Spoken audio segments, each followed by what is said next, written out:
Catherine Dufour. Bonjour. Alors vous êtes responsable de la communication et des animations de la Bibliothèque universitaire de Paris 8. Tout à fait. Vous êtes également en parallèle écrivain, auteur d'œuvres telles que Blanche-Neige et les lance-missiles, Le goût de l'immortalité ou encore La vie sexuelle de Lorenzaccio. Oui. Alors première question sur votre métier d'écrivain. Et comment vous êtes parvenu à muscler votre plume et à écrire vraiment pour un lecteur? Alors, j'ai commencé par faire toutes les erreurs qu'il faut faire. C'est-à-dire, quand j'ai commencé à écrire des livres à 7 ans, ça a dû me durer jusqu'à 10 ans. Et à 10 ans, je me suis rendu compte que ce que j'écrivais, c'était intégralement de la merde.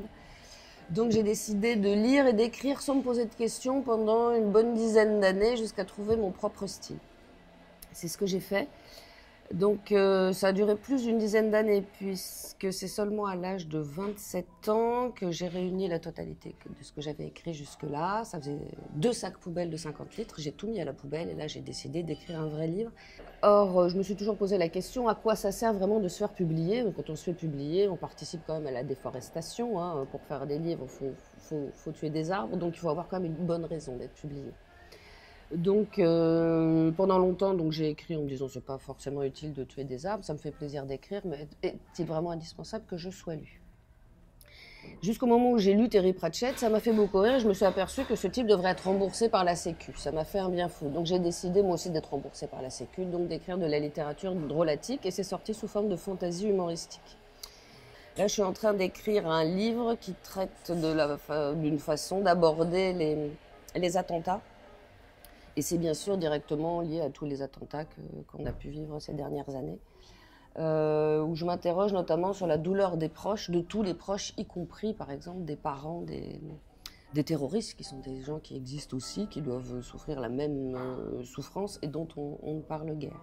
Voilà, donc plus je vieillis, plus ma façon d'aborder la littérature est raisonnée, et véritablement, c'est une volonté de mise à distance et de compréhension de situation. Et je pense que la littérature peut servir à ça.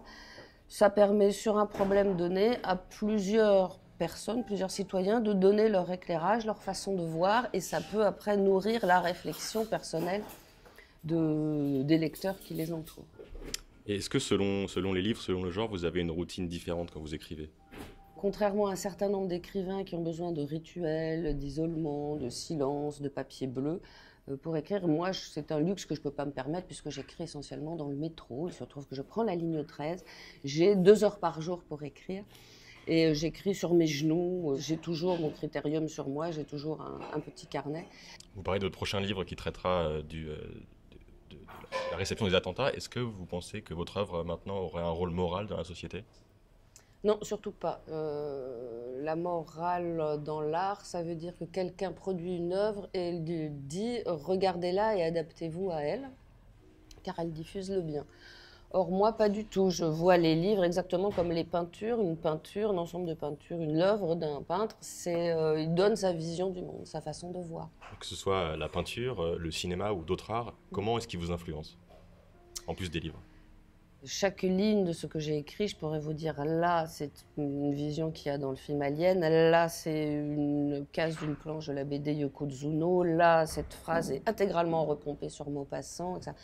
Au début, j'en avais carrément honte, et maintenant, je me dis non, c'est quoi la belle phrase qu'on sort dans ces cas-là? C'est « Oh oui, je me déplace sur les épaules de géants », voilà. Mais l'intérêt de travailler dans l'écriture ou dans n'importe quel art, ou d'ailleurs dans le domaine que vous aimez, c'est que vous allez rencontrer des gens qui ont la même chose que vous, et donc vous allez avoir des échanges intéressants. Là, on a fait un petit collectif d'écrivains avec, je ne sais pas si vous connaissez Alain Damasio, Norbert Merjanian, il y a Léo Henry, il y a David Calvo, enfin tout un tas d'écrivains de science-fiction contemporaine. Et on se pose énormément de questions qui sont plus de l'ordre de la prospective, l'avenir du travail avec la destruction du travail par les intelligences artificielles, tous les dangers du transhumanisme, parce que ces gens-là sont fous.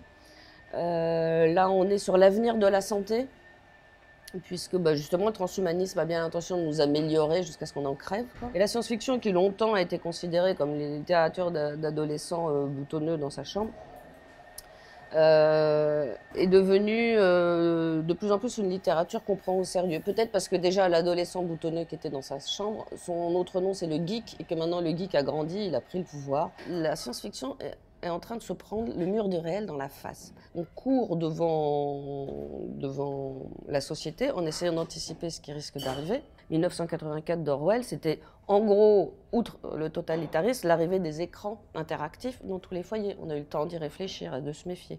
La science va tellement vite qu'on a de plus en plus de mal à anticiper, à avoir le temps d'écrire avant que ça nous arrive dessus.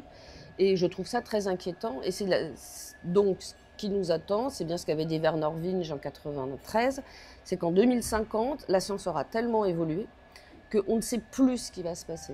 Et c'est un peu inquiétant. Est-ce que vous pensez que la science-fiction va réussir à s'adapter à ce futur proche, futur loin, on ne sait pas, ce futur éloigné?